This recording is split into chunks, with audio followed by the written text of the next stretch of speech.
Hello friends, कैसे हो आप सब।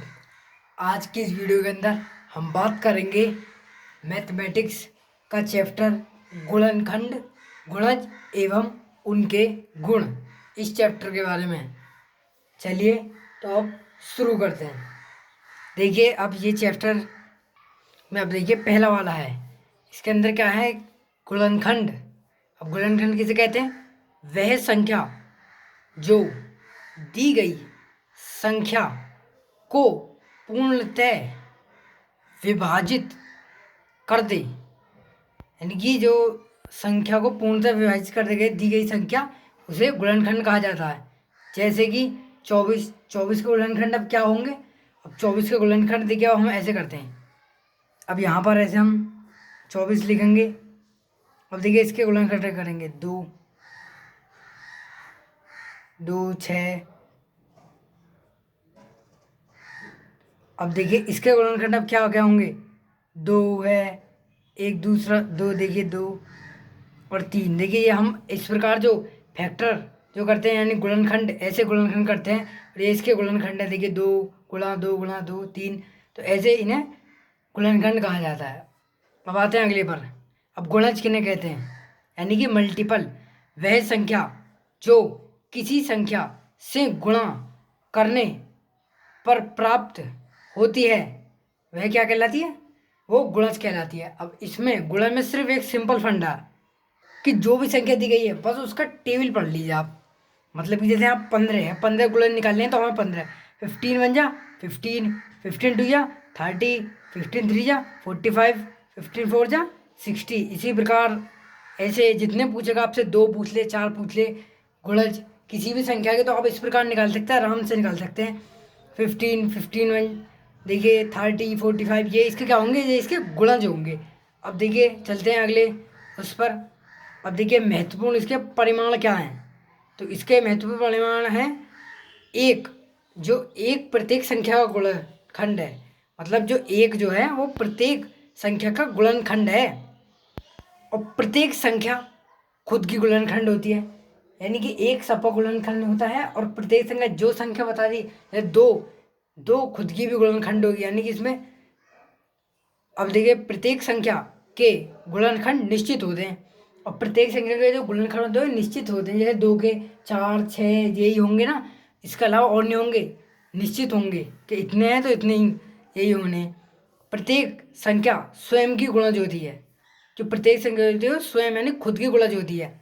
अब देखिए उभयनिष्ठ अपवर्त गुणज, यानी कि वह संख्या जो दी गई संख्याओं का उभयनिष्ठ, यानी उभयनिष्ठ का मतलब क्या होता है? कॉमन गुणज हो।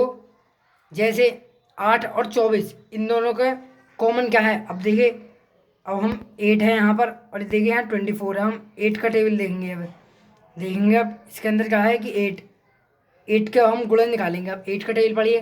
8 वन जा 8, 8 टू जा 16, 8 थ्री या 24।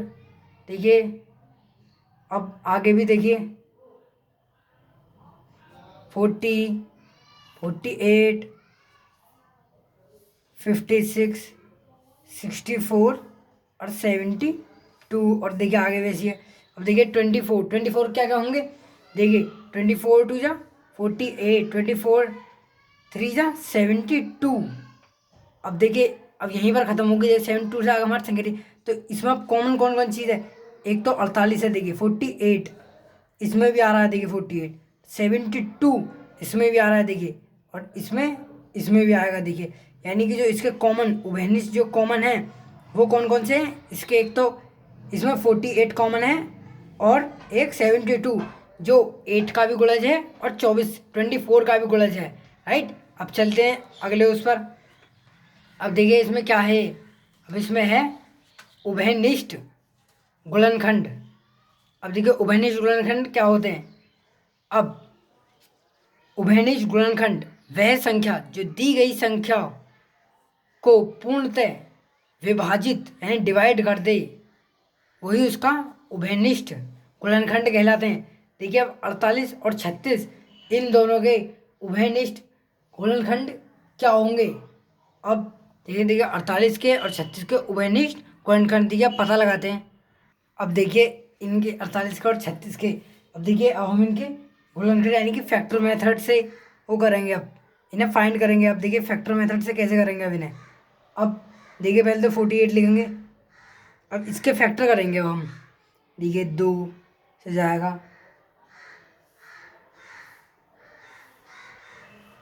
अब देखिए 2, अब आगे देखिए अब हम कितने करेंगे 36 के। अब हम 36 के देखिए करेंगे 2 2 9 3 3 3 और देखिए ये। अब देखिए इनके इनके जो कॉमन आ जाएंगे वो क्या आ जाएंगे कॉमन। अब इनके जो कॉमन आएंगे देखिए 48 के और 36 के। 48 और 36 के जो कॉमन आएंगे देखिए 2 मल्टीप्लाई 2 मल्टीप्लाई 2 मल्टीप्लाई 2 इंटू 3। अब 36 के देखिए अब 2 मल्टीप्लाई 2 मल्टीप्लाई 3 इंटू 3। अब देखिए एक तो 2 ये आ गया कॉमन, एक ये आ गया, तो और एक ये आ गया। अब देख रहे हैं आप कौन कौन से, एक तो 2 2 और ये वाला ये 3। अब इस प्रकार आप ये फाइंड कर ये बता सकते हैं कि कैसे हमारे उभयनिष्ठ हम कॉमन जो हमारे गुणनखंड होते हैं आप उन्हें इस प्रकार बता सकते हैं। अब अभाज्य गुणनखंड किन्हें कहते हैं, अब उनकी बारी आती है। अब देखिए अभाज्य गुणनखंड जो होते हैं वो हम उनके बारे में देखेंगे। अब अभाज्य गुणनखंड संख्या के अभाज्य गुणनखंड देखिए जैसे 72 है, अब 72 के गुणनखंड अब हम करेंगे देखिए 2। अब देखिए यहाँ पर 2 2 से देखिए 18 2 9 3 से 3 और 3 से ये 3। अब देखिए ये जो आगे देखिए 2 हो गया, देखिए ये 3 और देखिए ये। अब जो ये इसके गुणनखंड जो है यानी कि अब 2 मतलब कि अभाज्य है, मतलब जो जा नहीं सकते, जो किसी से डिवाइड नहीं हो सकते। देखिए अब हमने इसका गुणनखंड किए 2 किसी से डिवाइड होता है क्या, नहीं होता ना। 3 होता है किसी के, नहीं होता ना। तो इस प्रकार हम अभाज्य गुणनखंड अगर हमसे पूछे तो हम इस प्रकार कर सकते हैं। अब आते हैं अगले पर, ऐसे अभाज्य गुणनखंड जिनके एक के अतिरिक्त कोई गुणनखंड ना हो उसे क्या कहेंगे, ऐसे अभाज्य गुणनखंड। अब देखते हैं देखिए 7 का, तो देखिए कोई एक है गुणनखंड देखिए इसका। 15 का देखिए 3 है, 3 का मल्टीप्लाई करेंगे 3 5 जो 15, तो इसमें 3 आ रहा है तो हम इस पर नहीं लगा सकते। अब देखिए इसमें ये भी है 17 और ये 3। अब देखिए 17 तो किसी का नहीं होता, 17 का होता है क्या, 17 1, एक इसका गुणनखंड सिर्फ एक होता है और एक खुद होता है, एक 17। 3 का भी ऐसा ही है, एक खुद और एक 1। और 25 का देखिए 25 का तो है 5 5 या 25। और देखिए इसका C 27, 3 9 या 27, यानी कि ये भी किसी गुणज है। तो अब हमें क्या करना है कि जो अब हमें जो इसका क्या निकालना है, ऐसे अभाज्य संख्या जिनके गुणनखंड। देखिए अब इसमें कौन सा आप टिक लगाएंगे, इसमें हम बी पर टिक लगाएंगे क्योंकि 17 और 3 इनका कोई भी गुणनखंड नहीं हो सकते। कर सकते हैं क्या आप, नहीं कर सकते ना, तो इसका सही आंसर ये बी हो जाएगा, राइट। अब अगर आपने अभी तक हमारे चैनल को सब्सक्राइब नहीं किया तो हमारे चैनल को सब्सक्राइब करें, इस वीडियो को लाइक करें, ज़्यादा से ज़्यादा लोगों में शेयर करें। Thank you for watching.